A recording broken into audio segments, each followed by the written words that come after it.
नमस्कार, मी अजित कुलकर्णी, प्रहार जनशक्ती पक्ष, आदरणीय बच्चूभाऊंचा एक साधा कार्यकर्ता की व्हॉट्सअप सोशल मीडियाच्या माध्यमातून आदरणीय जरांगे पाटलांनी आमच्या महाएल्गार मेळाव्याला पाठिंबा दिला असताना चुकीचं एखादं वक्तव्य बच्चूभाऊंच्या माध्यमातून गेलं असं व्हॉट्सअप युनिव्हर्सिटीची त्याची चुकीच्या वक्तव्याची वल्गना करून व्हॉट्सअप युनिव्हर्सिटीच्या माध्यमातून चुकीचे मेसेज जे काही जनसामान्य असतील, शेतकरी असतील यांच्यापर्यंत पोहोचवले जात आहेत. तरी मी या माध्यमातून आपणाला विनंती करतो की जे काही कोणी जरांगे पाटील हे मराठा समाजाचे संघर्ष योद्धा आहेत, ज्या मराठा समाजाला 6 कोटी मराठा समाजाला एकत्र केलं, साध्या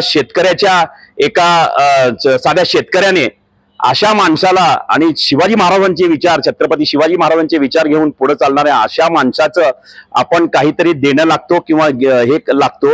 या सर्व गोष्टीचा विचार करून आदरणीय जरांगे पाटलांचे विचार आपण बदनाम करू नये या माध्यमातून मी आपल्याला सांगू इच्छितो. हे झाली एक गोष्ट. दुसरी गोष्ट असे की साबळे म्हणून कोणीतरी इथला सोलापूर जिल्ह्यातला हरामखोर माणूस आदरणीय बच्चूभाऊंना म्हणत आहे की महाराष्ट्र शासनाकडून चॉकलेट घेऊन आले. अरे, चळवळ काय असते, आंदोलन काय असतं, उपोषण काय असतं हे तुला सांगायची गरज नाही. हरामखोर, बच्चूभाऊच्या पायाच्या धुळीची सर तुला येत नाही. तू काय बोलतो? हातावर टॅटू काढून कुठेतरी युट्यूबच्या माध्यमातून तू 4 शब्द बोलले, जर लोकांना तू वेड्यात काढण्याचं जर काम करत असाल तर तू जिथं असशील तिथं येऊन ठोकल्याशिवाय प्रहार तुला राहणार नाही या माध्यमातून सांगू इच्छितो.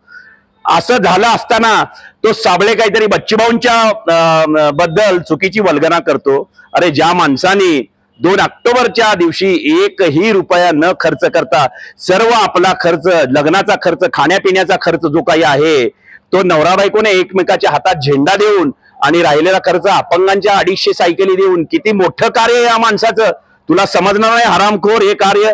अरे, ज्या माणसाने 125 वेळा रक्तदान केलं त्याच्याबद्दल बोलतो. ज्या माणसाने या शेतकऱ्यांना एकत्र केलं, अनेक शेतकऱ्यांना एकत्र करून सर्व शेतकरी 1974 नंतर आता 2025 ला एकत्र आणले, म्हणून या बीजेपीचं नाक कापलं गेलं नागपुरामध्ये. त्याच्यामुळे या बीजेपी सरकारने, शासनाने आणि महाराष्ट्र शासनाने काहीतरी वावट्या वगैरे उडवायचं किंवा उठवायचं चालू केलं. तुम्हाला या माध्यमातून विनंती करतो, आदरणीय बच्चूभाऊंची सर कोणाला येणार नाही.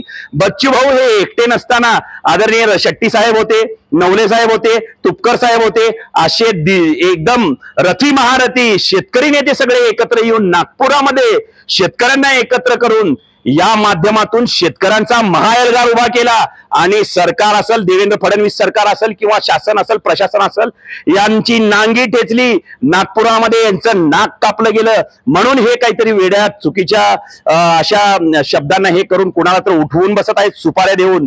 तर कृपया या माध्यमातून मी आपल्याला सांगू इच्छितो, हे असं काही करू नका. सर्व शेतकरी एकत्र झालेले आहेत. शेतकरी एकत्र झाले म्हणजे कुठेतरी महाएल्गार झाला. बच्चूभाऊंनी महाराष्ट्र राज्यात जाऊन प्रत्येक शेतकऱ्याची जनजागृती केली. फक्त शेतकरी हे विखुरले गेलेले आहेत. कुठल्या तरी जाती धर्मात कुठले तरी झेंडे घेऊन, अनेक पक्षाचे झेंडे घेऊन शेतकरी विखुरलेले आहेत. त्या सर्व शेतकऱ्यांना एकत्र करायचं काम या शेतकरी नेत्यांनी आणि माझ्या बच्चूभाऊंनी सगळे एकत्र करून शेतकऱ्याचं जे काही एकदम जे काही एल्गार असेल ते नागपूरमध्ये नेला आणि शेतकऱ्यांची कर्जमाफी झाली.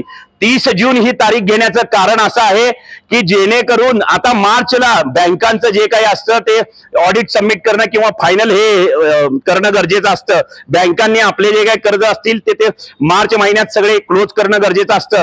त्याच्यानंतर 2025चं एवढं मोठं जे संकट आलेलं आहे महाराष्ट्रावर पावसाचं, मग हा शेतकरी कुठं जाणार? हा शेतकरी सुद्धा कुठंतरी, याला सुद्धा कर्जमाफी होणं गरजेचं आहे. तो मार्च नंतर त्या शेतकऱ्याचं कर्ज माफ होऊ शकतं. म्हणून मार्च नंतर जून महिन्यापर्यंत ती तारीख घेतलेली आहे. तुम्हाला समजणार नाही हरामखोरांनो.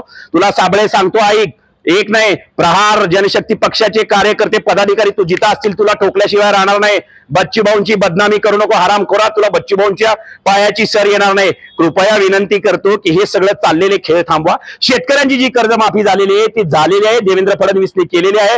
त्याच्याबद्दल पूर्ण शासनाचे, प्रशासनाचे आभार मानतो आणि सर्व शेतकरी नेत्यांचे, माझ्या बच्चूभाऊचे सुद्धा आभार मानतो. शेतकऱ्यांची झालेली कर्जमाफीवर पाणी टाकायचं काम आपल्या माध्यमातून करू नका. धन्यवाद.